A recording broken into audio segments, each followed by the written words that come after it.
So, welcome back to the Golden Age Timeline channel.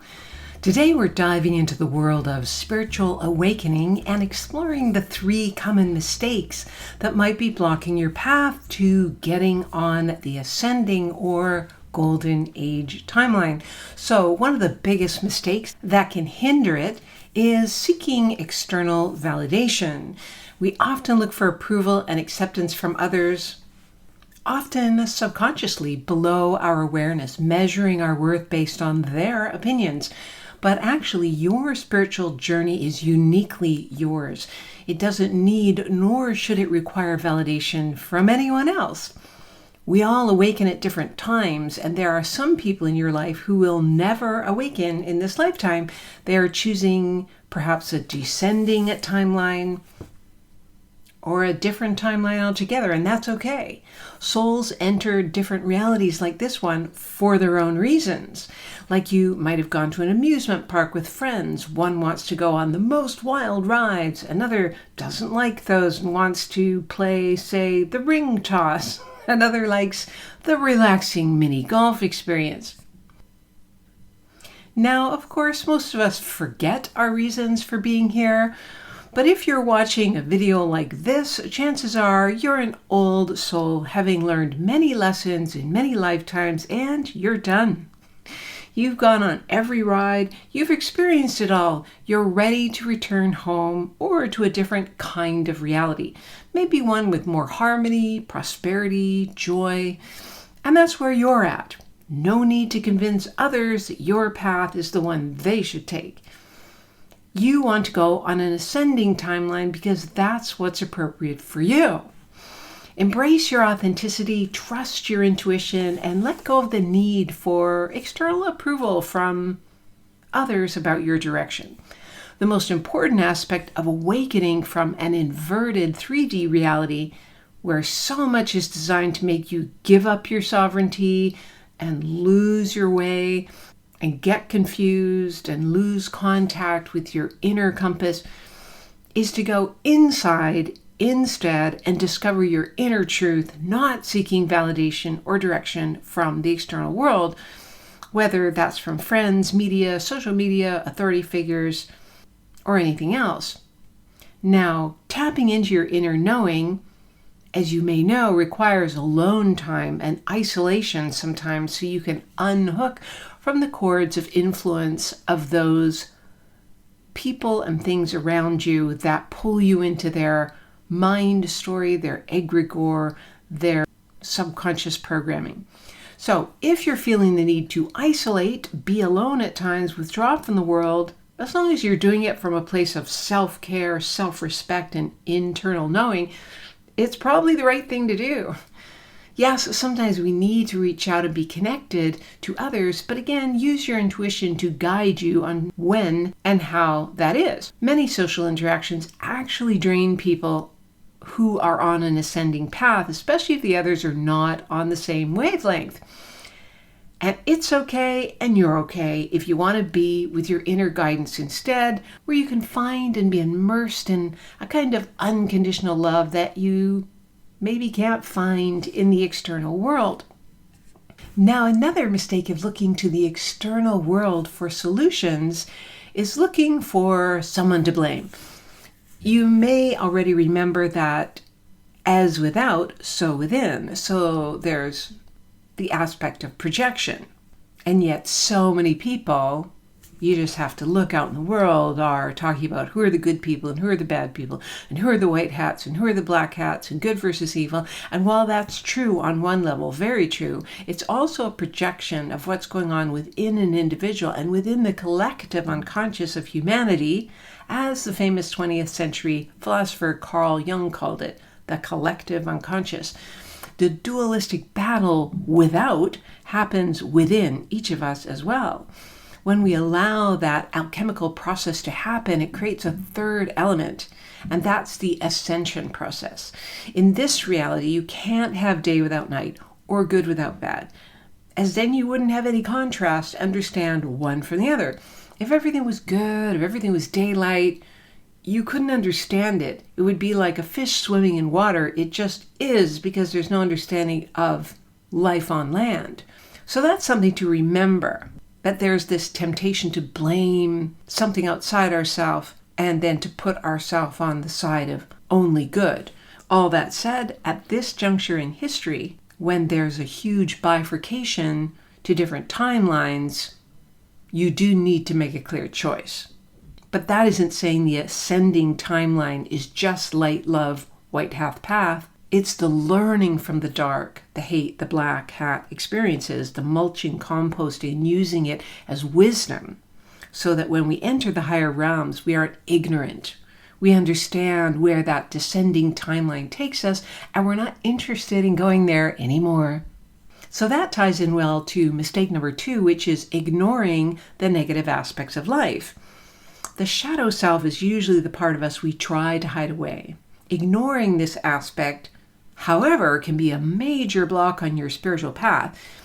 If you're on a quest to reach, say, the 5th dimensional earth, but feeling overwhelmed by the belief that you must ignore all fear and all shadow aspects of the self along the way, that might be a problem. So let's debunk this common myth. When you choose at the soul level to come to a 3rd density inverted realm like this earth, you've chosen a dualistic reality with shadow and light, good and bad, night and day, as I said, fear and courage, hate and love. The dark side of life and the light side of life work together in an alchemical beaker, like putting baking soda in there with vinegar. It starts to boil and bubble up, and that's what helps you grow at the soul level. It's not something to be eradicated entirely, but rather faced, understood, and processed as part of your journey towards this higher density, higher dimension, more enlightened state. Just look at the natural world. You plant a seed in dark soil and it stays in the dark underground using the broken down material of expired plants and manure and such, and it struggles against pests and rocks and imbalances and other obstacles. But if it's strong enough, it pushes through all that until the seed becomes a seedling and breaks through the soil to the sunlight. And then it continues to seek its strengthening elements like sun and water while building strength to overcome the weakening agents like pests, bad weather, bad soil. Once the plant emerges into a strong, healthy plant, it's time to harvest. And moving to, say, a 5D earth is like your higher self harvesting your lower self. You enter a state of consciousness where love, unity, and compassion are prevalent. The fear, the shadow aspects of life were like the fertile soil that grounded you and allowed you to flourish. So rather than try to avoid, repress, or suppress that fact, those who learn to face it, manage it, and rise above it are the ones who make it in the end. The negative aspects of life are catalysts for growth and transformation, pushing us towards a deeper understanding of ourselves, better strength, resilience, wisdom, and power, if we choose to see it that way.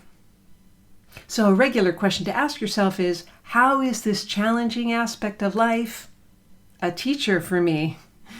Every time negativity arises, ask yourself, what is it trying to show me? What can I learn from this experience? And by doing so, we can turn it into the raw fuel that unlocks your true potential and allows you to reach up towards the sunlight even more.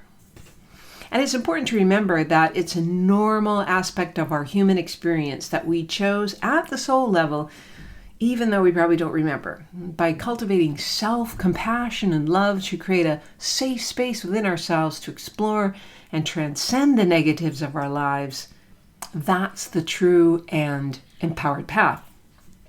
Now, if you're an older person and remember when you had to use a darkroom to process photographs, like before the digital age, you'll appreciate this quote by the comedian Swami Beyondananda.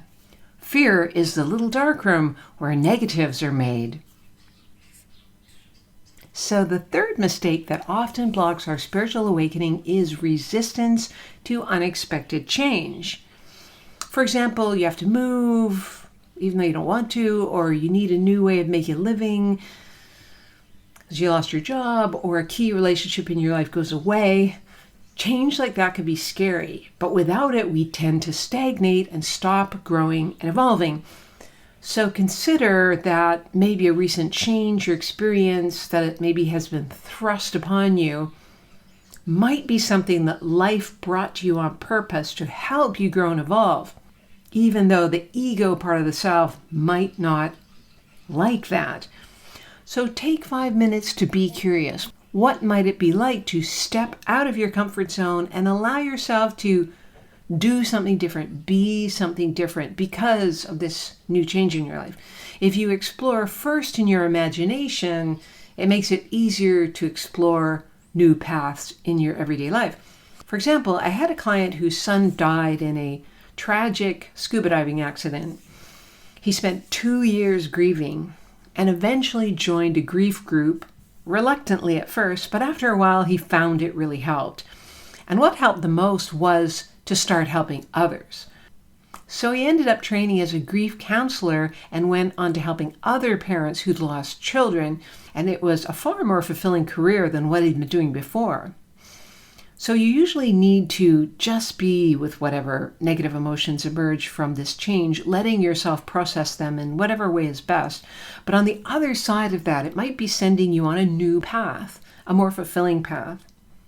Another change that you'd think someone would want is a client of mine who got a promotion. She went from frontline employee to manager. It meant more pay, more decision-making power, and really validation for all her hard work.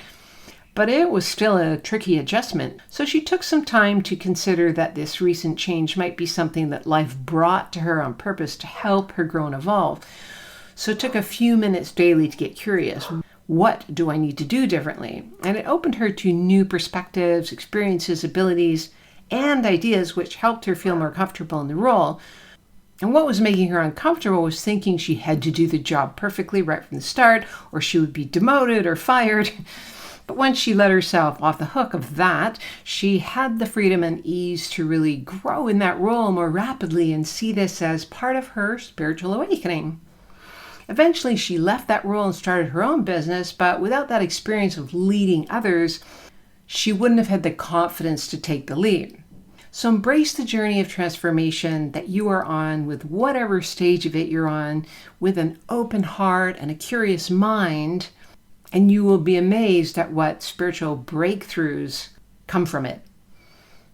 So being aware of these 3 mistakes can unblock your spiritual awakening, letting go of seeking external validation, trusting in your inner guidance and embrace your uniqueness.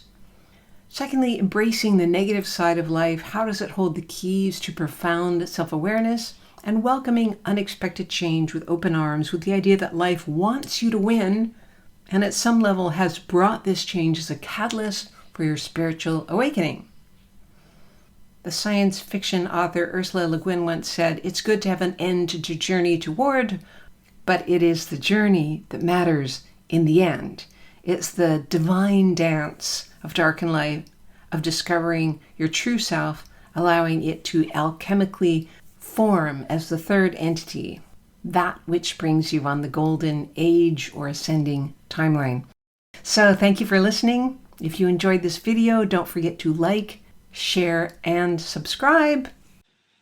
And I'd love your assistance to help this channel grow.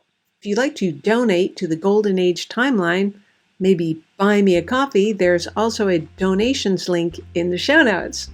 It helps us grow and provide content like this to people. Remember, you are the creator of your reality. And once you learn how to do that, it gives you the power to shape your destiny and to serve your highest good in more empowering ways than you ever thought possible. Bye for now.